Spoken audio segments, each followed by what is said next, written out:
아까 이직 관련 사연도 문자 읽어드렸습니다만은 국내 그 한 취업 포털 사이트 설문조사를 보니까 직장인들 새해 소망 1위가 이직이었다고 그러죠. 성공하려면 한 우물만 팔아 하던 것도 옛말이고 경우에 따라서 적절히 옮겨 다니는 쪽이 경력 관리에 유리해진 대목이 있는 것도 사실입니다. 막상 이직을 하고 나면 야, 구간이 명관이었네 하면서 후회하는 경우도 상당히 많습니다.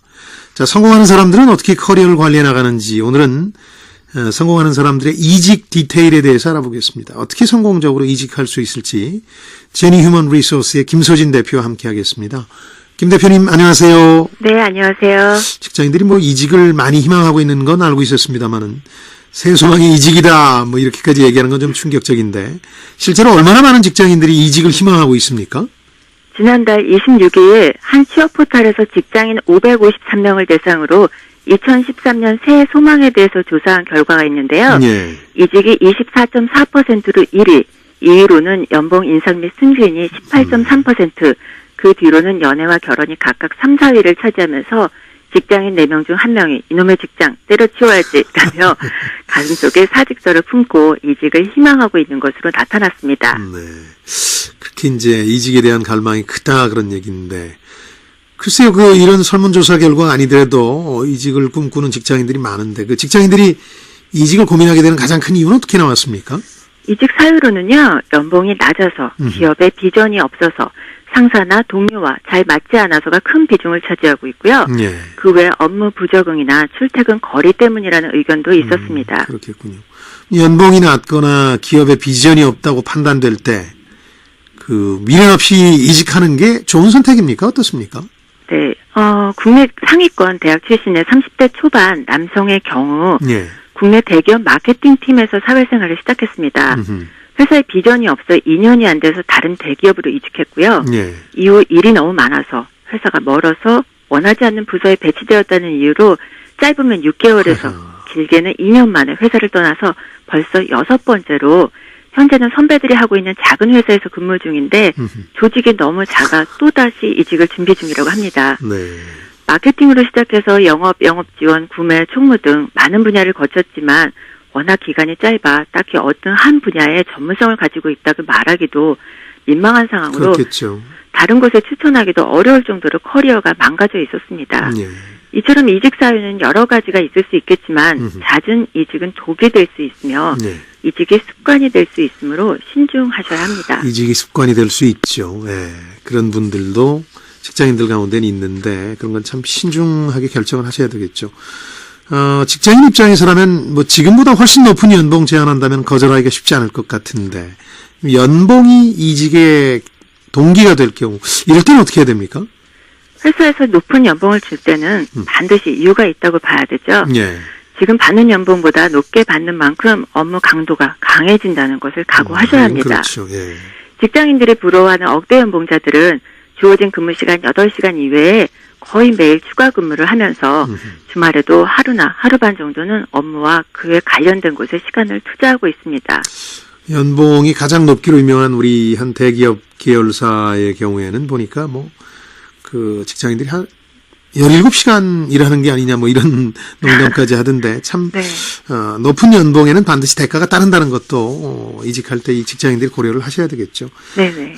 직장인들은 앞서 말씀하신 사유들로 이직을 희망하고 있고 실제로도 자유롭게 이직을 실행하는 편인데 기업 입장에서 이 이직이 잦은 사람들을 과연 어떻게 평가할까 이것도 궁금한데 어떻습니까? 네, 요즘 아무리 이직이 전에 비해서 자유로워졌다고 해도요. 예. 대체로 기업에서는 이직이 잦은 사람들은 선호하지 않는 것이 사실입니다. 그러게요. 이직을 자주 한 사람은 해당 분야의 전문성이 얕거나 조직 적응력과 충성도가 낮은 사람으로 평가하기 때문입니다. 네. 기업에 따라서는 이직 횟수 3번 미만, 5번 미만식으로 제한을 두고 추천을 받는 경우도 그렇군요. 있습니다. 헤드헌팅 시장에서는 또 그런 관행도 있군요. 우리의 경우도 이직이 혹시 잦았다면 그 이직의 어떤 일관성, 같은 분야로 쭉 가는지, 그 다음에 또 이직할 때마다 발전해 나가고 있는지 이런 것들을 주로 이제 면접관이나 이런 사람들이 보기 때문에 이런 경우가 아니라면 이직이 잦은 게 결코 도움이 될 수 없겠죠. 자, 청취자 여러분들도 이 이직과 관련한 고민들 저희들한테 많이 문의를 해주고 계신데 8273번님 옮겨갈 회사 면접에서 면접관이 이직하려는 이유를 물었을 때 어떻게 대답하는 게 가장 적절합니까? 참고로 저는 이전 회사 연봉이 너무 낮아서 새 직장을 찾고 있었는데 이걸 솔직히 밝혀도 될까요? 이게 이분 고민인데 어떻습니까? 네, 면접에서 연봉이 너무 낮아서 이직하고 싶습니다라고 이렇게 솔직하게 이야기하시거나 예. 현재 회사의 불평불만을 아주 속 시원하게 털어놓으신 분들도 계신데요. 네네. 그럴 경우에는 결과가 좋지 않을 수 있습니다. 그러니까요. 예.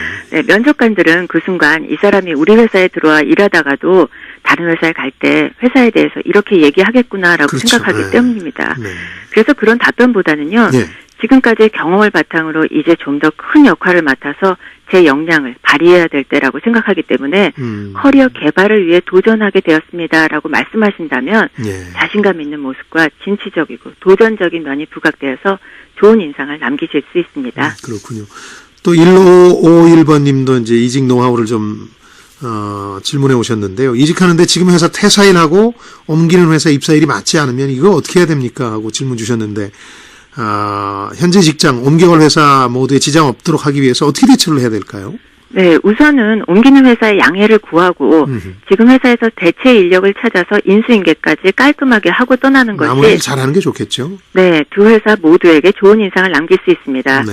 떠나는 회사에서 마무리도 잘 하지 않고 간다면 지금껏 아무리 잘했어도 끝마무리가 좋지 않았다는 이유로 좋은 평가를 받기 어렵고요. 그렇죠. 마무리도 하지 않고 떠난 사람이란 평가가 평생을 따라다니게 됩니다. 예.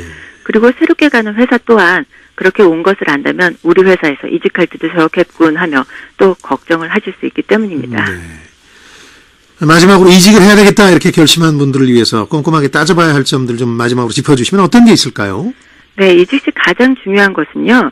연봉이나 타이틀이 아니고 회사에 대한 철저한 조사와 내가 맡게 된 역할이나 업무가 무엇인지에 대해서 정확하게 파악하는 것입니다. 네. 현재 하고 있는 업무나 역할과 별다른 차이가 없다면 굳이 이직해야 할 이유가 없습니다. 지금과는 다른 더 큰 새로운 도전으로 성장에 도움이 될 만한 기회이고 이에 준비가 되어 있고 잘 해낼 자신이 있을 때 그때 도전하는 것이 바람직합니다. 네. 이직 시 가장 주의할 사항은 이직한 지 얼마 되지 않은 선배나 지인, 직장 상사가 자신이 이직한 회사로 이직을 권유할 때인데요.